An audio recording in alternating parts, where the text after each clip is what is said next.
Great Britain, an ancient land of pagan ritual, the monarchy, the fake tan, cricket, and most importantly, heavy metal. My name's Jesse Hughes, and I was sitting here in LA reminiscing about the last series of On the Road, where I investigated the role of the roadie in rock and roll, and it hit me what my next project should be.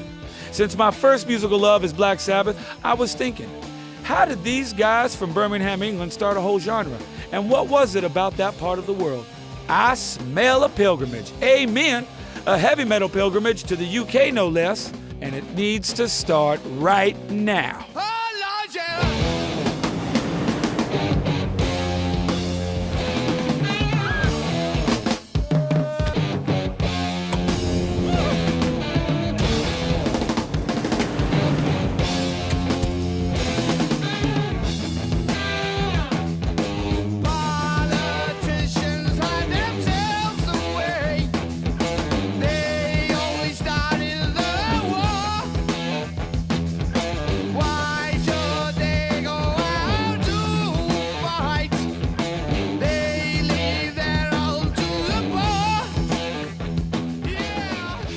So, I'm off on a mission of rock and roll discovery to the UK to unearth the roots of Black Sabbath and the scene they spawned. I need to meet the bands. I need to meet the roadies, the groupies, the rock professors. I want to go to the places these bands grew up, practiced, recorded, drank, and passed out.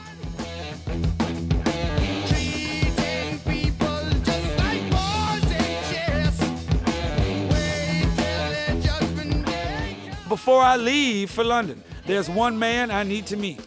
One of my all-time musical heroes, the man who formed the backbeat of the band that changed my life, the swinging dick himself, the one and only Mr. Bill Ward.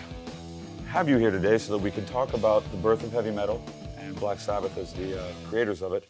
What is it about the Midlands that produced this unique situation? This is the heart and soul of industry. And when it rained, it was just dirty. And it's everything that you need to have as far as thinking about vampires or thinking about just everything, man. When did you decide you wanted to make rock and roll? When I heard Little Richard stuff. Right.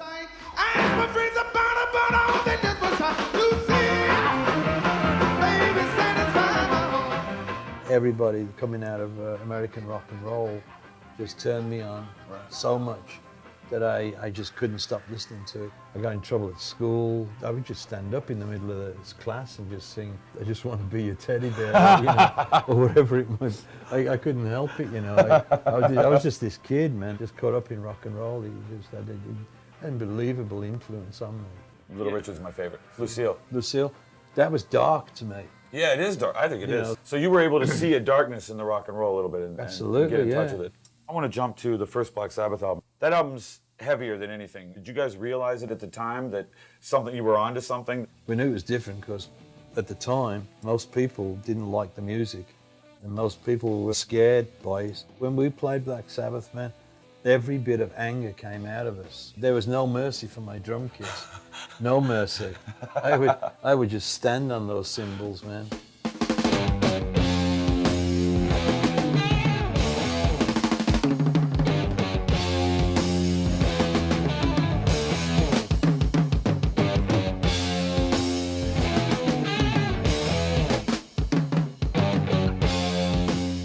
The album was recorded in a couple of days, but keep in mind that a lot of the stuff that we played on the album, we'd been working the clubs for like 2 years before that. So we had a lot of that stuff down. In fact, one of the tracks on there, Warning, was about 45 minutes long live, but we edited it down to like, what was it, 10 minutes? Yeah. So we were quite experienced with those songs. What do you think that the difficulty in accepting the music at first was? I mean, there's been some suggestions that it had something to do with class. I honour our music by calling it working class music. Right. I always consider Black Sabbath the first punk band. They were thoughtful lyrics, but at the same time, they were different. Right. And they were topical. And I think people had a tough time admit that they just didn't like the subject matter. Right. And that's where some of the things from other realms, if you like, or devil music or whatever, that's where some of that started to show. You pointed out that the record label decided to use this upside-down cross. Independent of the band's will, this sort of satanic imagery for whatever reason. Do you think this sort of ghoulish image has overshadowed the pioneering element of the music? Probably for the first 5 or 6 years, we were constantly denying that we were not associated with dark art or witchcraft or anything. The focus was always there, and you know, the band was such a good band. Right. It's only been in more, say, the last 20 or 30 years, really, that things have come out about our musicianship. Right. Especially with Tony, he's such a brilliant guitar player. Right. I'm thinking, my God, you know, can they give this guy any credit? You know, it was very frustrating. When you guys were making it was heavy rock. Yeah, it's hard rock. It was hard rock. Yeah, I was very proud of that. When did the heavy metal label get attached to it? That was when Rolling Stone did it. You know, because we were all looking around, scratching our heads and going, what's heavy metal? Generals gathered in their masses, just like witches at black masses. Evil minds that plot destruction, sorcerer of death's construction. So I'm going to be going to England, and I'm going to be heading to yeah. Birmingham. And Great. when I get to England, I'm going to be catching up with bands like Quartz. Yeah. Did you ever play with those guys? Yeah. What did you think of? I mean, Oh, they're just the guys, you know. yeah. You know, we've learned from each other. Real solid players. Also, try to make the journey from Birmingham to the Black Country. There were so many fantastic bands that came through. I want to head to like Rockfield. Oh, great. Do you have any memories of? Oh, that's like my home. We did our second album at Rockfield. Back in the day, you know, we were getting high, high, high. You know, so, you know, it's great at midnight, you know, in the middle of nowhere. And we wrote a lot of really good stuff, which is still to this day unreleased. Really? Yeah. Wow. Maybe one day something will happen with it, but who knows? So I'm also going to get a chance to meet with Cynthia Plastercaster. She's the young lady who went around casting Jimi Hendrix's genitalia and Yeah, like all the sure. rockers. Do you think hijinks like that are important to the whole rock and roll fabric? It's part of it. It's part of all the good stuff. It's part of all the drama. Right. It's all part of rock and roll. I think the girls are really important, you know. Any wild memories from the road? The first thing that comes to mind right now, for some reason, is being nude in the fountain at King's Cross in Sydney, Australia. I'll give you one guess who was in the fountain with me. Ozzy.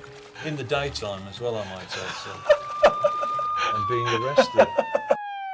Yeah, I have heard some stories about practical jokes amongst the band. But it's been like that since we were kids. Because there's kind of a famous one of you walking into the studio and Tony Iommi going, "Hey Bill, can I light your leg on fire?" And you're like, "Well, let me do my bit first." And then you're leaving, and as you're leaving, you're like jokingly say, "Hey, did you still want to light my leg on fire?" And they lit your leg on Yeah. fire, and it burned you really bad. Yes, that one didn't work. But the previous times when he'd lit me on fire, we knew how to roll out. So we had it down. It was like a little show that we would do. Is that some of the stuff that you were talking about earlier to keep yourself sane? Yes, I give as good as they get, by the way. And this goes on all the time. This is going on in a recording studio. This could be going on stage. This is going on all the time. So there's no rest.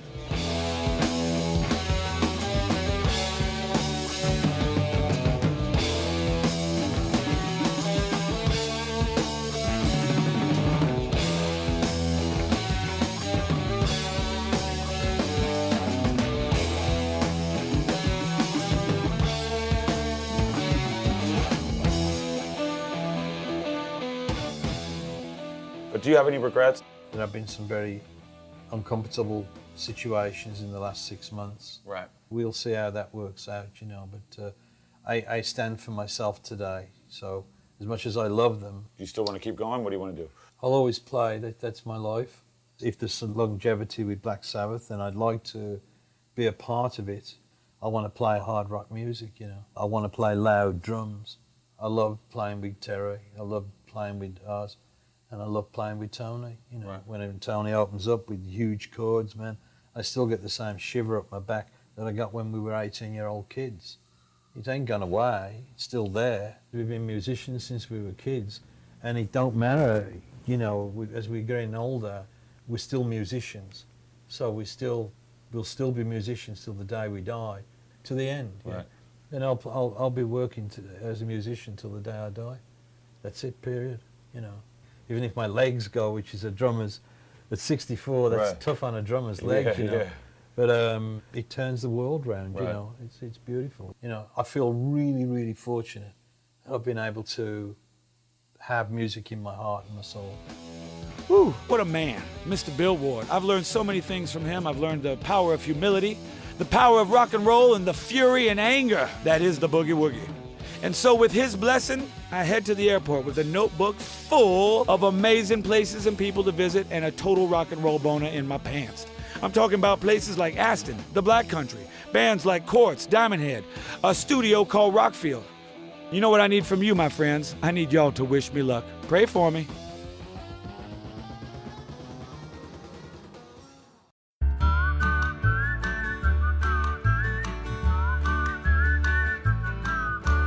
England swings like a pendulum do. Bobby's on bicycles 2x2. Westminster Abbey, the Tower of Big Ben, the rosy red cheeks of the little children. Ah, good old Blighty. I don't even know what that means, but we love the English. You can smell the rock and roll heritage on every street corner. When a kingdom becomes united, it becomes united in the name of rock and roll. Amen. Since I ain't no motherfucking vampire bat, however, no time to hang around in London, I'm gonna head straight up to the Midlands, the spiritual home of British metal, via a cheeky stop-off at a pivotal place in the story of the heavy sound. Milton Keynes, motherfuckers! Wait a minute, this isn't fucking Milton Keynes. Oh my God, what the fuck is that? Feels the bodies burning as the war machine keeps turning. Death and hatred to mankind, poisoning their brainwashed minds. Oh Lord, yeah.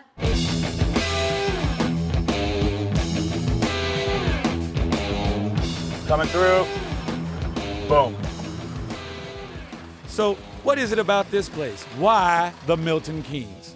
Well, rock and roll kicked off in a major way in the United Kingdom in the 60s, and a new generation wanted to play loud. I'm here right now to find out how one man made it all happen. We're at the Marshall Factory, where from the time I was a little boy in Greenville, South Carolina, I would dream about the day that I might get to play one, let alone, maybe own one. And we're gonna go learn about the source of loud amplification, the monster sound that would make the metal heavy and allow Black Sabbath to come forth and announce themselves to the world.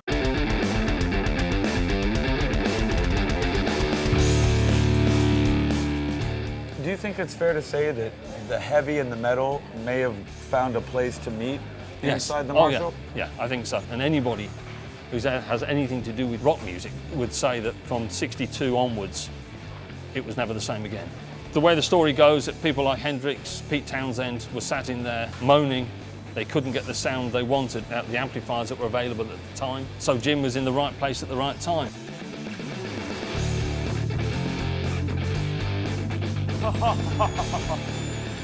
This is the sound test department. A Marshall amp comes through this cool little conveyor belt, and this man right here, he sound tests it with a real guitar.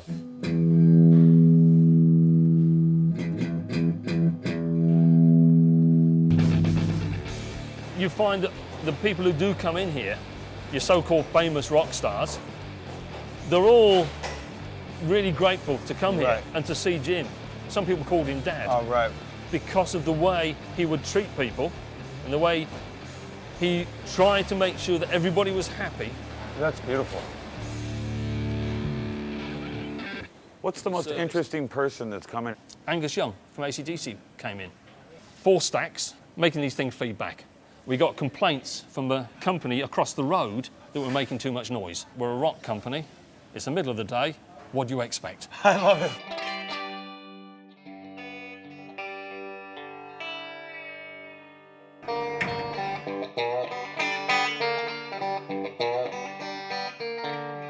Well, I come in through your window, I see your family there.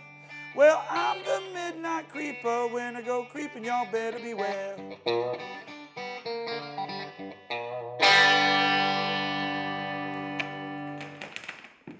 It's sort of weird, I grew up with Dad being Jim Marshall. Yeah, we'd go out for a meal and there'd be someone famous with us. Right. And it's just the way it was. Got to look back to when Dad started the company, and you know he's got people like Pete Townsend, Eric Clapton, Ronnie Wood, hanging around the store. First things they're buying off Dad. Wow. That's just gonna be a cool time. You know, Mitch Mitchell, when Dad taught him to play the drums, Mitch Mitchell used to work in the shop. So when Ches Chandler got the Hendrix Experience together, and Hendrix was plugged into Clapton's Marshalls, I think it was, and he said to Ches Chandler, I've got to get hold of some of his Marshalls. So Mitch Mitchell said, well, that's easy, it's my boss. He introduced Dad to Jimi Hendrix. Wow. We're all pink on the inside, and this just proves it. Not pinko communist style, I mean real red-blooded pink. There's so much history and love for rock and roll in that place, it's enough to make little old Boots Electric shed a tiny little old metal tear. Of course, the metal would be solid gold, amen. I need to fix myself up, though, as we'll be headed for Birmingham. And my first stop is to meet the dudes that Bill Ward was talking about. Talking about the massively underrated original Brummie metalers, quartz. So time to go mining for quartz now, folks. That wife of yours, a sweet young thing. When I leave, your wife will be dead. All right, we just got to the studio where Quartz is waiting. These guys are the real deal, so I want you to get ready for the heavy.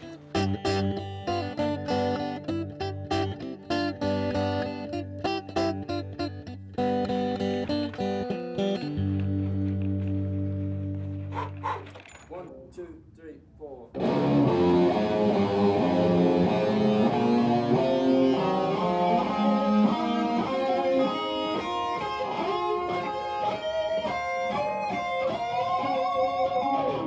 Is it fair to say that heavy metal started in Birmingham? I think so, yeah.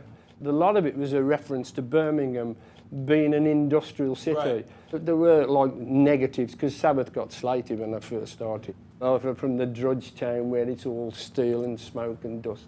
And they had this very metallic sound in the early days, because they used to use these metal cone speakers. We started slightly before them. And we started, I think, trying to be heavy too soon. But then we went on tour with Black Sabbath. We had the pleasure and the honour to do the British tour with Black Sabbath. We feel exactly the same. And from that tour, we gained a record producer, Tony Iommi, the lead guitarist, and we knocked out the way the albums turned out. It comes out on Jet Records. When we went in the studio, I mean, he played a few solos and he taught us a lot. We knew how to play on stage, but in the studio, it's a different environment. From then on, it was just, you know, that was it. I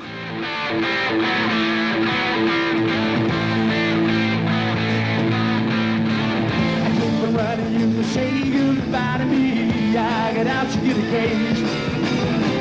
Keep on running, but it's not so funny. 'Cause we'll never find you, be nowhere. Wanted, you got it, all a lot of trouble. We're fighting later. You want it, you got it, all a lot of trouble. We're fighting later.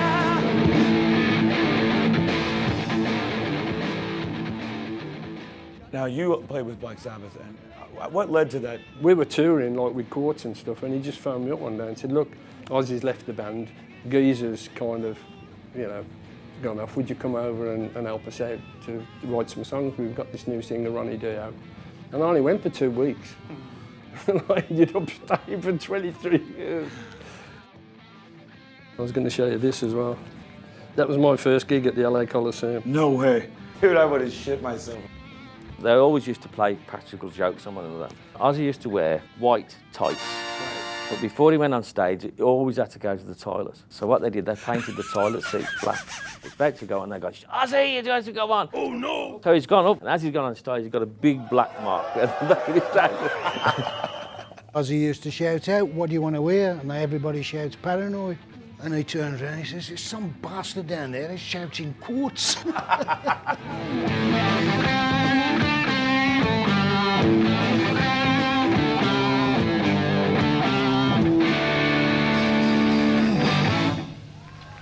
Ooh. End of day one in the United Kingdom. But there's much, much more I need to discover in the Midlands. Tomorrow, I'm hooking up with 3 guys who I'm led to believe know more about Black Sabbath than even Black Sabbath themselves may know. Gonna put them to the test. Yes, sir, Boots Electric. Amen.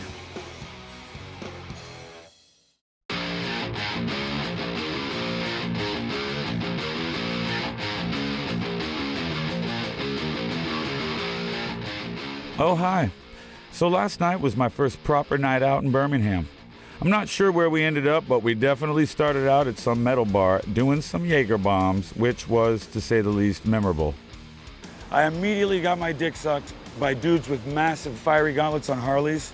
Not in a gay way or anything like that, but like in a heavy metal bro, like, what's up, I'm gonna kick your ass, blah. First up today, I'm meeting a real-life student, a heavy metal scholar who, as part of his studies in rockness, has devised a tour of all the key sites in Black Sabbath's early days. It's not open to the public or anything, but my man Rob has agreed to give me a little sneak preview. Hello. Hi Jesse, hi. How you doing? I'm good, thanks, I'm Rob. Where are we at? We're at Franchise Street, Perry Bar, Birmingham. This is where they first met. Let's go to where Ozzy first rehearsed. Let's do it. The tour sort of came about when I realised that I lived quite close to a lot of the places where Black Sabbath grew up. This is where Ozzy Osbourne rehearsed. And story is of Ozzy turning up at rehearsal naked under his caftan with his arm in plaster, talking about a fight he'd been in at the Aston Hotel. We're on Lodge Road, which is where Ozzy Osbourne was born and brought up. I'm gonna go have a private moment at the home of one of my greatest musical heroes of all time, Ozzy Osbourne.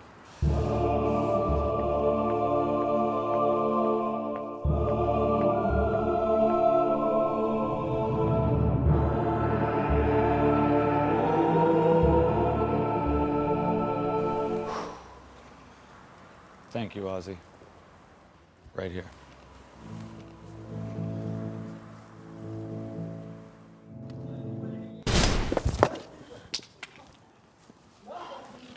Whoa, that's so much rock. I'm good.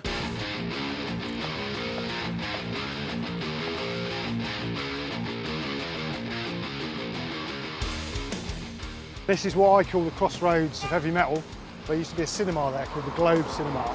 And of course everybody knows the story about how Black Sabbath got their name. Black Sabbath were drawing in influences from wider popular culture. The Vietnam War, around the time they wrote War Pigs was around the time that Nixon went into Cambodia. Right. And sort of the story behind that is that Nixon wanted to end conscription, so to finish the war quickly, he sent troops into Cambodia, treating people just like pawns in chess. So after seeing a couple more Sabbathinian landmarks, if you will, Rob took me to one of the band's old watering holes, where a genuine certified doctor of musicology awaited. A real, yes, I was a D&D nerd sort of dude when I was growing up, but now I'm a badass doctor, sort of doctor. So for real, get ready. This series we're doing is really about the roots of heavy metal, but oftentimes what gets talked about more is the cultural aspect, the fashion aspect. I want to talk about the musicology because me, I'm a Black Sabbath fanatic. I learned to play guitar using stimulating drugs and learning every Geezer Butler bass line I could possibly get my hands on. There's been a lot of talk, about Tony Iommi's accident. Yeah. That it shaped his guitar playing style. Yeah. The accident, I believe, was a sheet metal accident where he lost the ends of the middle two fingers of his fretting hand. One of the immediate impacts of that came down to the fact that he wasn't able suddenly to play chords in the usual way. Right. Because he'd only got these two fingers, what he's done is he's taken out a whole chunk of the middle of the chord and came up with this sort of very bare sound. You add the distortion to it, then this is where you can sort of see the emergence of the power chord. Right. That's become associated with heavy metal. It's a very short step into, some of the classic Sabbath riffs.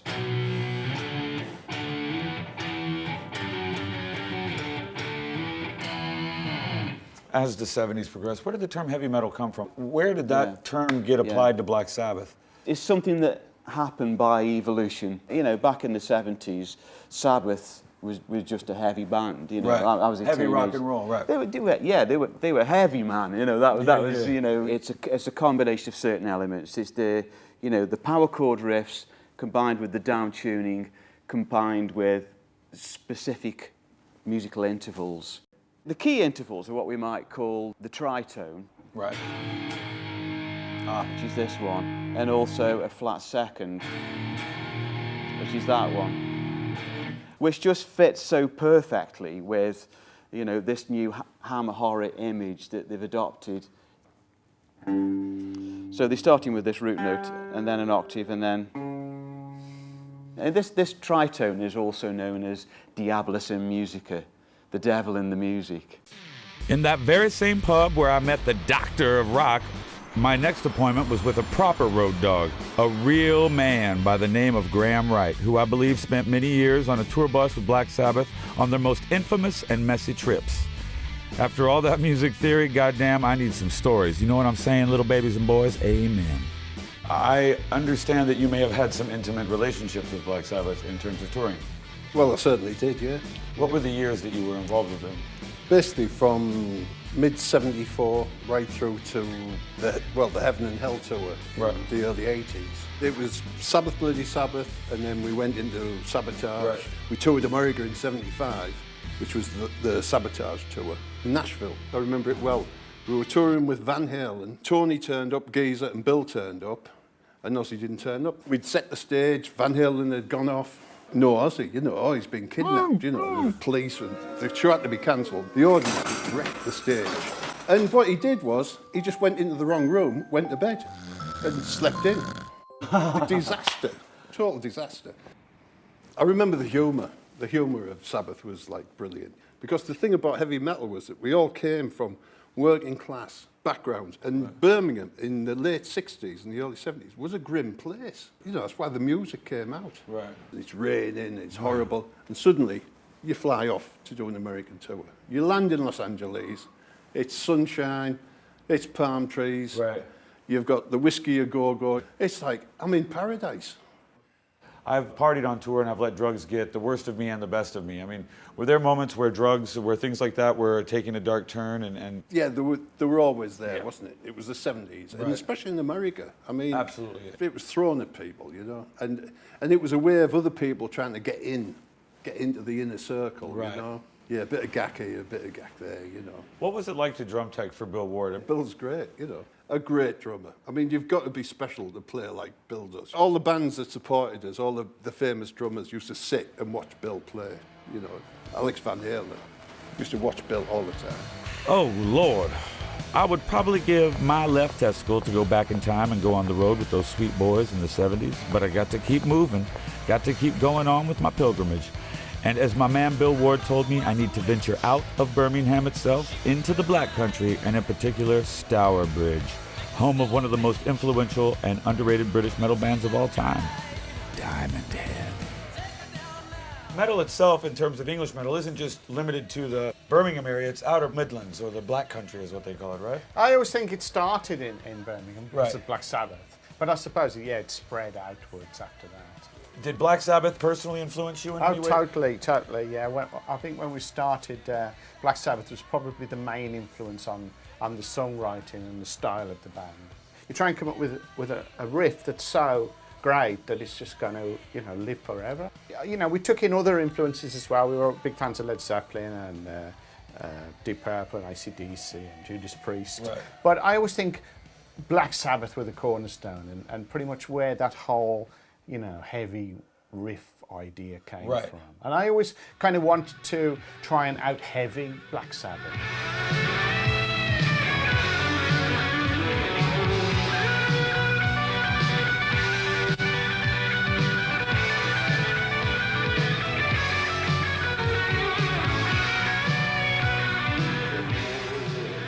Black Sabbath, heavy metal, it really is sort of synonymous with British Steel, this area particularly. Yeah, definitely. Judas Priest came right off the back of Black Sabbath, almost taking it, you know, to another level. So to have Judas Priest and Black Sabbath almost on your doorstep, it's got to be, you know, part of the influence, hasn't it? It seems like there's a sort of, I don't know, a sort of camaraderie, or almost like we're all in the same gang with all you boys that come from here. Yeah, I think so. I think, you know, Sabbath seem to set out the template. They're local heroes. If they don't come from the other side of the world or anything, surely we could do the same sort of thing. And then when you actually meet the guys, and they're absolutely great. And, Yeah, they are wonderful. Yeah, they haven't got big egos or anything. There is, you feel, you know, part of the whole scene. Growing up as a kid, I remember reading about like heavy metal because it was Iron Butterfly. That was heavy rock. That was always just called heavy rock. It was called heavy rock. And it wasn't heavy metal. And no one ever said that. You know that magazine Sounds? I'm pretty sure there was a piece about Judas Priest and he called them heavy metal. You're the second guy that said, okay. And I think it was about 78. So quite late. Yeah, so it was more of a retrospective thing almost, looking back on it. you've gone through the ins and outs of this business. Yeah. Like probably no one has, you know what I mean? Like in a certain way. But you're still sitting here smiling with a good-natured attitude about it. What has helped you maintain that? I play the guitar, I enjoy music. Music is definitely my first love, and I've grown up with it and I still love it. So nothing will replace it really, and I still enjoy playing the guitar. So I enjoy playing live, recording, writing songs. So you've stayed a fan? Yeah, I think I've just stayed a fan. We might not have conquered the world, but you don't have to really, right. do you? You can still enjoy music. As I expected, yet another true night of the British metal realm. But sadly, my time in the Midlands is over for now, as I must head for the depths of ye old countryside to meet a genuine metal wizard. Truly a man synonymous with the iconography of British heavy metal itself, the utterly amazing Crusher.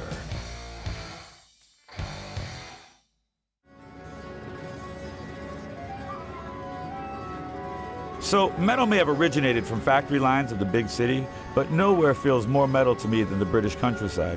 The man I'm meeting here just outside Tewkesbury, even the name sounds metal, goes by the name of Crusher. After starting off by designing record sleeves for the likes of Motorhead and Sabbath and working at Kerrang, he then preached the word of heavy metal on TV, radio, and on tour as a DJ compere for every metal show that mattered. I hear rumors that he now dabbles in the dark arts. Wonder what happens in there. If you could speak, what would you tell me? Hieroglyphic text, spells that protect, universe to stand, symbols that project. I got called in to design the Born Again cover. The first time I ever met Don Arden was when I went to the meeting for that. And I used to go into Jet Records regularly, and I used to have a little dog, a Jack Russell, called Bullseye. We used to go into the office, I used to let Bullseye run round, say hello to everybody. This time I go in, I let Bullseye off. Suddenly Don Arden, who looks the spitting image of Marlon Brando in The Godfather, bursts out of this office with the biggest handgun I've ever seen in my life. And he goes, "Whose fucking dog is this? Get it out of my office now or I'll fucking shoot it." Put it on the lead, gave it to Lindsay, went into the office to have the meeting. He still had the gun in his left hand. We shook hands, and I was like, fuck, no way do I want to be involved with this. So what's the worst idea I can think of? A baby with horns, fangs, nails, shit colours. A few days later, get a phone call, we love it. When they had the meeting, Geezer Butler said, "It's shit, but it's fucking great."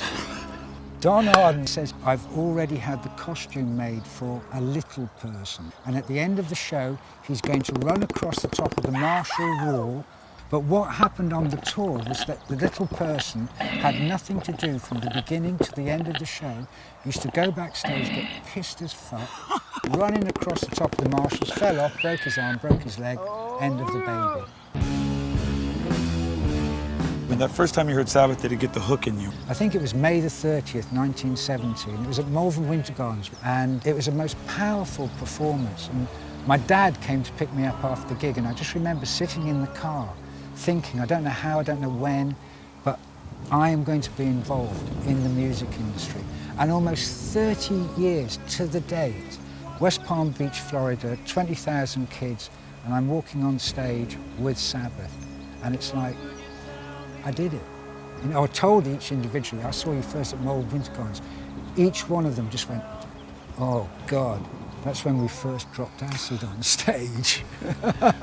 Sabbath Tour of America, 70s, early 80s, when Bill used to get so drunk, he'd pass out, they'd stop the tour bus, strip him naked, put him up the side of the road, and drive off. And amazingly, Bill, we'd wake up with DTs, but somehow he'd get to the next gig. The very first Kerrang cover that I did, who should be on the cover? Black Sabbath. And the very last Kerrang that I designed was on Black Sabbath. Isn't it bizarre? They are so important in my life. And that's one of my favourite shots that I took of Ozzy on the Ozfest, with his evil, and he looks about as evil as Noddy. I have to admit, I was not expecting such an immediate bromance with my new wizard buddy. There were no bro jobs, though, I have to tell you, swear to God. No broners were touched, exchanged in any way, shape, or form. It was straight up real man shit. My man Crusher, I love him so. And truly, he is a wizard. So some British kids wanted to play loud. Marshall made the amps. The band started playing and starting a new genre. But where were they going to record to get that mystical, heavy sound mixed with serious druid vibes? You know, like serious druid vibes. Like serious druid vibes. Well, I guess it had to be Rockfield in South Wales. I took my man Crusher along as a backup, and we went up all inside the deep guts of Rockfield. When I was a young fan, the one studio that you used to see in the press was Rockfield. That was the rock studio. I mean, it's just seeped in history. We'll be able to lick it out of the walls. Hey, man. I'm Jesse. Kingsley. 50 years I've been here, Jesse. 50 years? 50 years. I want to know everything there is to know at Rockfield that you care to tell us, because I'm a fan of this place, and what you do here is magical, and what you've kept alive is a beautiful dream. It is, Jesse. Thank you. This studio here we're going to show you, right, was built in 1973. And everybody in London said it'll never happen, in the country it won't work. Well, we're the last one standing now, so we proved them all wrong, haven't we? Now, this studio is synonymous always with Queen. Oh, killer. What was that like having him in the studio? Mad. Not as mad as you. Oh, thank you. I think you're more the real deal. This place is beautiful, man. I've known Sabbath since I think it's 1969 they first turned. Ozzy's about 16 and the rest was slightly older. And we started off in the other studio. And I remember the first album, like Paranoid stuff. This Marshall is not the most requested amplifier in the world to be used. That is the holy grail of rock. Everybody uses it. They always ask for that amplifier. It's the original Marshall speakers, much louder than modern ones. Something about this place pulls the rock bands in. That's right. What is it? I mean, what do you think it is? People want to go where the heroes have been before. Right. They want to go where the legends have been. Because Abbey Road is synonymous with the Beatles and Dark Side of the Moon, isn't it? Rockfield is synonymous with a different culture altogether. More street cred, I would say. Echo chambers, right, were used back in the 1950s and 60s, and we built 3 of them here. Abbey Road had a couple, but they must have been destroyed. And Sabbath came, and they rocked hard, they rocked heavy, they rocked animal. Yeah, that's nice.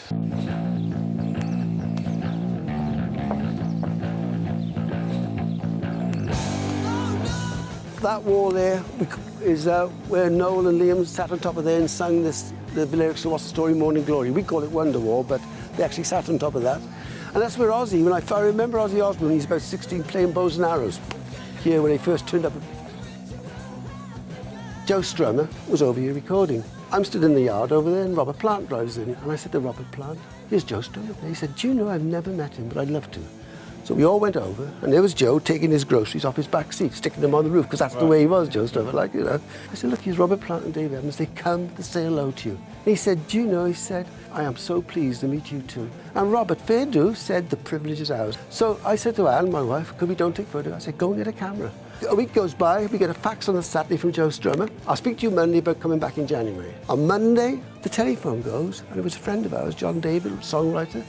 He said, guess who's dead? We said, no idea. He said, Joe Strummer. Oh. Well, we nearly fell over. So we ran over to the television. There it was on television, The Clash. So I knew poor old Joe. I sat there thinking, poor. And then all of a sudden I thought, God, he owes us 3,000 quid. Wednesday, in the post came a Christmas card from Joe Strummer, said to all at Rockfield, see you in the new year. Lots of love, Joe. And a £3,000 check. The time has come to return to the big smoke, and I feel like I'm a changed man after my time out in nature with a friendly wizard. Probably the very same wizard that Black Sabbath was speaking of on that pivotal first album. Wow.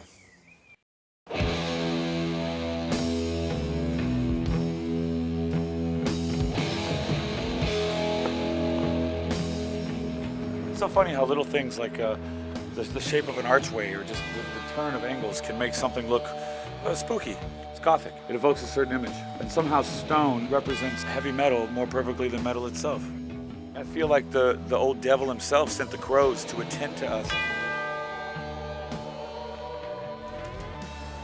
Next location is London, where not for the first time, I have two men waiting for me in Soho, if you know what I mean. I gotta do some shopping. Specifically in the esteemed rock and roll drinking den of iniquity, the Crowbar. Barry Evans is a martial arts expert who, as I'm led to believe, was on security detail for Ozzy in the 80s. So he must have seen a thing or two. And by God, we want to get it out of him. When you worked with Ozzy, were you a road crew member? Were you a bodyguard? What were you? Guitar technician. But you do on-stage security. For us guys, we knew where the guys would be, and we could dart in and out and do stuff, Right. you know, and if we needed to take somebody off the stage, then we could actually... That's a nice way to put it. Take someone out from the stage. Well, yeah. There's a technique called the carotid shutdown. The police used to use it, but it's a very dangerous technique. So-called? Yeah, it's basically you shut down the carotid arteries. So you take them backwards, you do, and you know when it's happening because the legs go limp. Then you put them down, recovery position, and they come around within less than a minute. Yeah. On the Aussie gigs, people would be searched when they came in. One guy had a cap around his waist. He'd actually killed it on the way to the gig and was going to throw it on stage.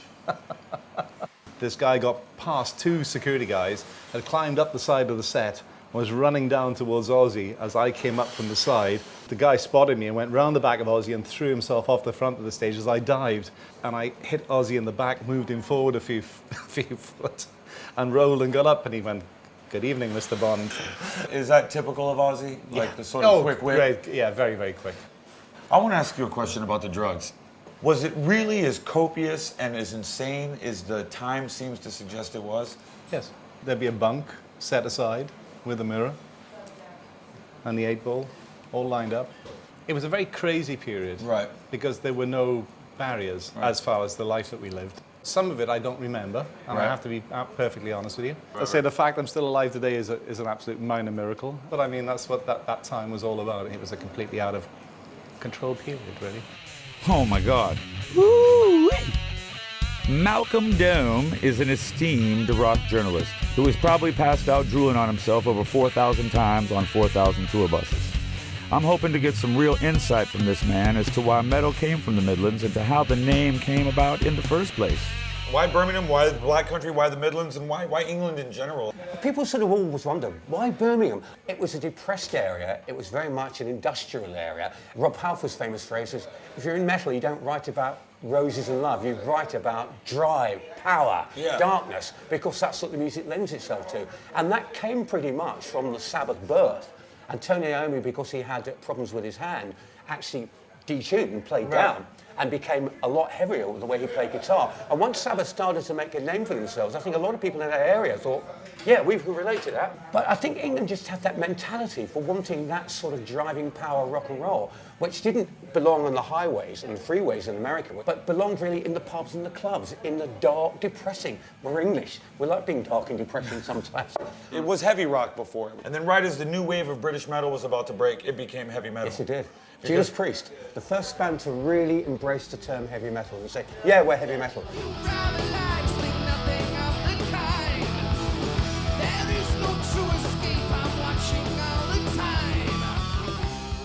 The leather image that now is associated with metal really was born with Priest on Unleashed in the East. Once Priest had that image, it became part of everything to do with metal. Absolutely. Heavy metal has with it all these images, darkness and death, but it seems like it's a lot of fun, hijinks. Well, one of the funniest things, Van Halen was supporting Sabbath on the 10th anniversary Sabbath tour. Right. And when they got to Birmingham, Ozzy invited the whole of Van Halen back to his house. Ozzy ended up passed out on the floor. And Thelma brought his two kids in, said, kiss Daddy goodnight before you go to bed. And you have this strange scene of this passed out rock star with two kids going, good night, Daddy, and going to bed. Wait a minute. This Malcolm dude seems to know more about music than me and speaks faster than I can. I'm gonna have to keep an eye on this boy. I got my suspicions on him now.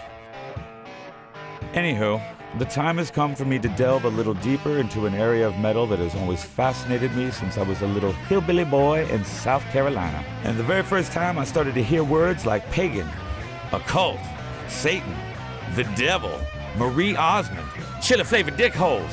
Now a man named Terry Jones came along and formed the band Pagan Altar in 1976.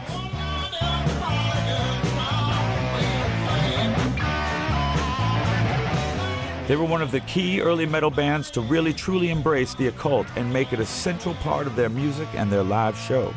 I've not met this man before, but I'm picturing a mysterious druid wizard of few words with long dark hair who lives in a teepee cave forest.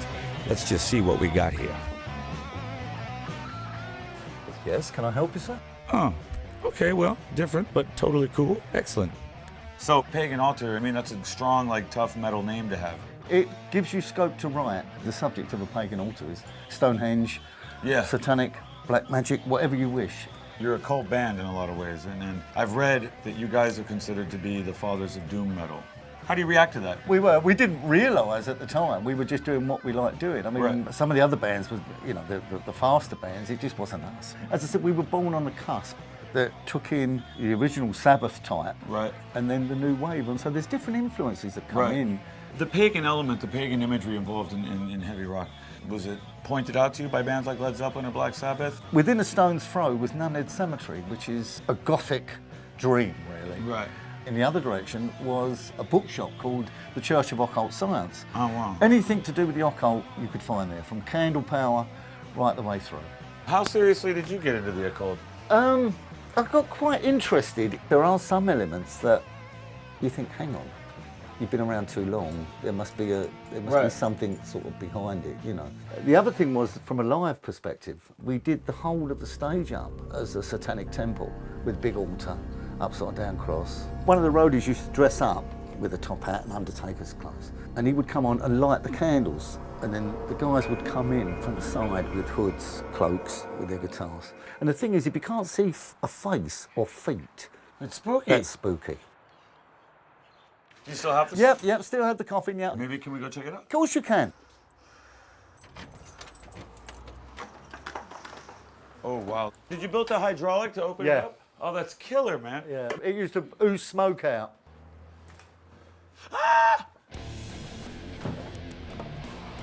So there's a good cemetery to go to around here, right? Nunhead. Nunhead? Nunhead Cemetery. Wander through. You get lost in it.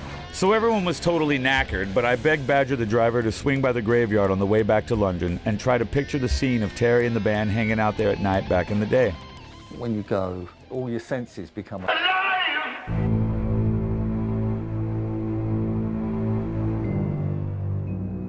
A sense of foreboding has fallen over me.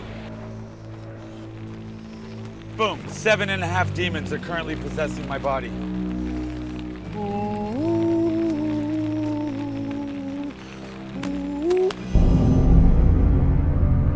I am going to put Tuesday to death and bring her back to life with a magic flute.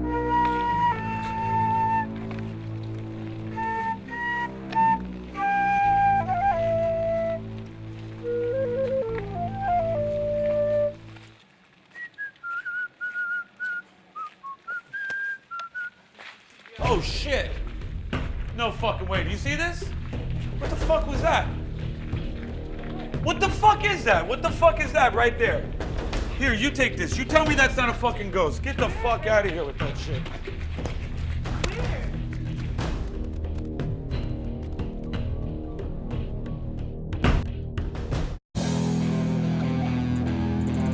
All right, I may have overreacted a little bit, but we were all a bit shaken up, so we decided to grab a few cheeky beverages at a bar where a bunch of metal kids were doing their version of karaoke. Step aside, children, the master is here.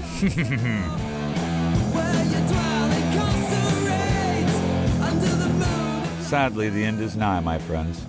Tomorrow is the last jam-packed day of my British heavy metal pilgrimage, so I need to do everything I can to make sure the devil himself possesses me entirely for these last 24 hours. Tomorrow I have a vision, and it will involve the next generation of real metal fans, a pit bull and a big bag of dicks. Amen. Let's do this.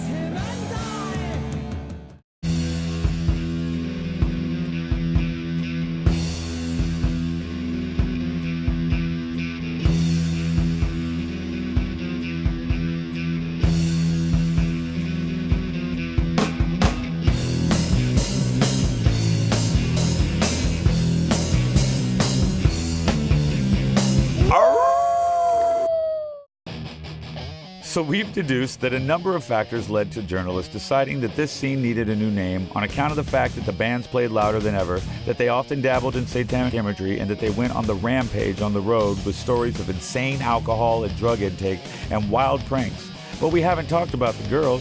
Groupies were a key factor in rock becoming heavy metal, and it became an art form in the 70s. One lady made a real name for herself, but not just by sleeping with all the biggest rock stars. She was also kind enough to plaster cast their wangs, and by wangs I mean their hot dang-a-lang dicks. I started having quivers in my crotch, not understanding anything about that, because my mother had always told me that sex was bad and only good for reproduction. Not true. And I'd never seen a penis before. So I thought, well, I guess that's what I must aspire to do, is have actual sex. My first attempt at trying to meet a band was the Rolling Stones. I was still a virgin, 17. I figured out how to find their hotel very easy. Just ask for Bill Wyman's name, because everyone probably by then was asking for Brian Jones and Mick Jagger's. And sure enough, he was staying at the Water Tower Hyatt. So I just went there not knowing what I would do. In this beautiful blur of long hair, I just walked up to the first one that walked in and said, "Are you a Stone?" And it was Andrew Luke Oldham. Right, the producer. Yeah, he reeked of scotch, and he just started making out with me, which no one had ever done before. Just like that? Just like that. Tongue in the ear. I couldn't believe it. I went into total shock. I could feel like the cyclones whirling around me, and then he walked away. You know, I was still a good Catholic girl. I stayed in the lobby. And my friend followed them up to their room and was chatting very nicely with Mick and Keith. And then Andrew came along and he had a gun, and he started chasing her around the room. And Mick and Keith could not apprehend him, get the gun away from him, and they kept calling for Charlie, who got tired of hearing all the commotion, and give Andrew one punch in the nose, knock him out cold, and went back to his soap opera. No way, just like that. Seamlessly. So, obviously, you're most famous for your plaster casters. When did you come up with this beautiful idea? It was one homework assignment I got from my art teacher. In art class, we started doing plaster casting. One day the teacher said you could plaster cast almost anything that's solid. In fact, bring in any old object from home. Make a plaster cast of something solid that could retain its shape. I had just learned that penises could keep their shape and got very solid, sometimes. Jimi Hendrix was my biggest, perhaps, one of my most exciting moldings. How big was his dick? I swear. Oh my God. Baby, look at that. Boom, that ain't no joke. These are all semi-hards, except for Dennis. He was came in the mold. I gotta let my baby on camera to come grip the Jimmy.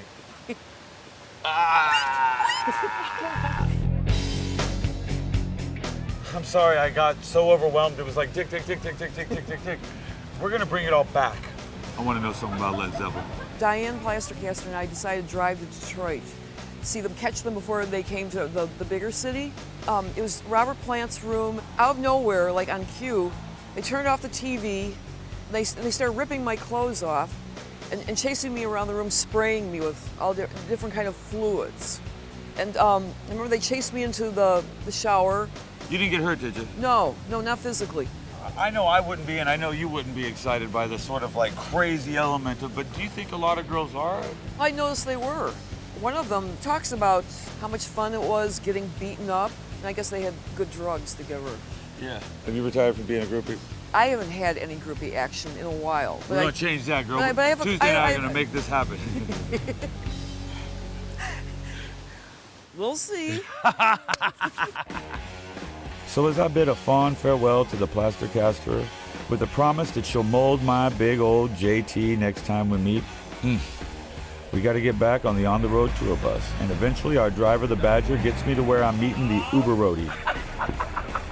Known to some as Bob Mitchell, who has worked with all 5 of the holy quintet of British metal: Black Sabbath, Led Zeppelin, Judas Priest, Iron Maiden, and Motorhead. There's nobody who's ever seen more truly about the shit that's going on than the road crew. Yeah. You are one of the notorious members of the gang, if you will, man. You got a few nicknames. Yeah. One of them Pitbull, for obvious reasons. I'll always try and get everything done. You know what I mean? I will push it to the limits to get it done. I'll go out and bite, fight and kick to make sure that show goes ahead. The first time I actually met Lemmy was the Heavy Metal Barn Dance. He said, "You had anything to eat yet, breakfast?" I went, no, and he went, come here, and he just grabbed my hair like that, and he opened his bottle of blue Smirnoff. You've had your breakfast now, you know. That was my introduction as a 16-and-a-half-year-old. Lemmy scared the fuck out of me the first time I saw Lemmy, like, oh shit, that to me is heavy metal. Well, no one's ever called him by his real name, I think, since his family. You know what I mean? Lemmy a fiver, Lemmy a tenner. Yes, the name, you know. Lemmy a fiver. You know, a lot of roadies are forgotten about, treated like a second-class citizen by some bands, but not in metal. Well, see, you got to remember, is Lemmy started as a roadie for Jimi Hendrix. Yeah, right. I mean, he had to test all the drugs, so, you know, hey, what a job. With Motorhead especially, they've always been like that. I mean, we'd fight together, we'd get drunk together, we'd rock together. And that was it. We was a very close-knit family. Brian Robson, who's Robbo out of Thin Lizzy, joined Motorhead. Right. Basically, he was out in the bar in Germany with a couple of the other crew. And he had a pair of ballet shoes, pink ballet shoes on, and a pair of green silk shorts on, and a little vest on, and bright red hair. He dyed his hair, and he's sitting in his bar full of skinheads. Don't give a shit rat's ass about anybody. That's Robbo, right? You know what I mean? And he's sitting there, and obviously the other two of the crews there could see that it was going to be trouble, so let's go back. Lemmy, let's go sort it. All for one for all. That's beautiful. As tempting as it was to listen to more great stories from the heyday of metal, I wanted to take things up to date and meet up with some of the kids I met at karaoke last night. They have a little scene of brewing that bows down to the originators of heavy metal, and tonight they were going to see a new band called Amulet play a house party in North London. And I'm not talking about some new metal or emo band or some on-the-cuff pussy metal band. These guys refused to listen to any music after 1984. These are the real deal, the truth. Amen.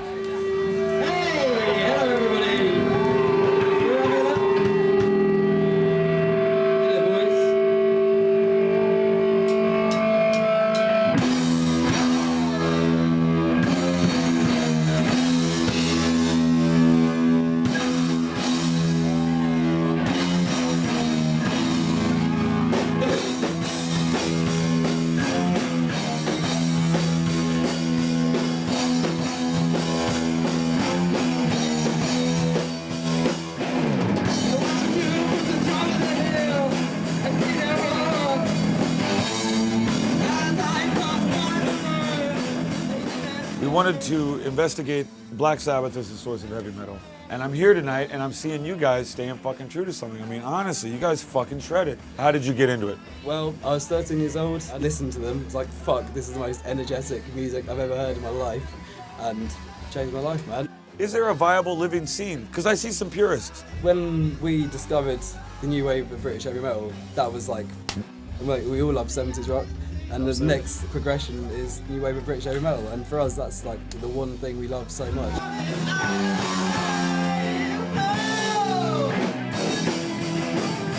When I was laying in the fetal position, ready to become like some sort of sexecutioner, this was really surprising to me.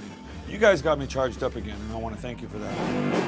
Oh no, please don't take me away. I'm begging you to let me stay.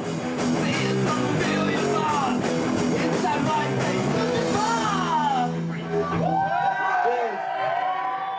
Oh my God, so inspired was I by seeing a new generation of little old music fans and boys respecting the real shit that I decided to play an impromptu gig of Sabbath covers to my 6 friends at full volume in the back of the van as it sped across London at top speeds. People, I want everyone out there to listen to me.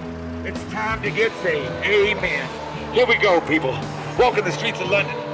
Is anyone here prepared tonight to give themselves up to the spirit of the night? Amen. What have I learned? Well, hard dick bromances with magical wizards in the middle of a forest can produce quite a few things other than magical wands. If a girl asks you to cast your dick in plaster, you probably ain't been doing nothing too wrong. It's totally acceptable to cultivate a mullet once you get over 40. And if a band you've just met asks you to get half naked and cover your face, just run with it. Just do it. Amen.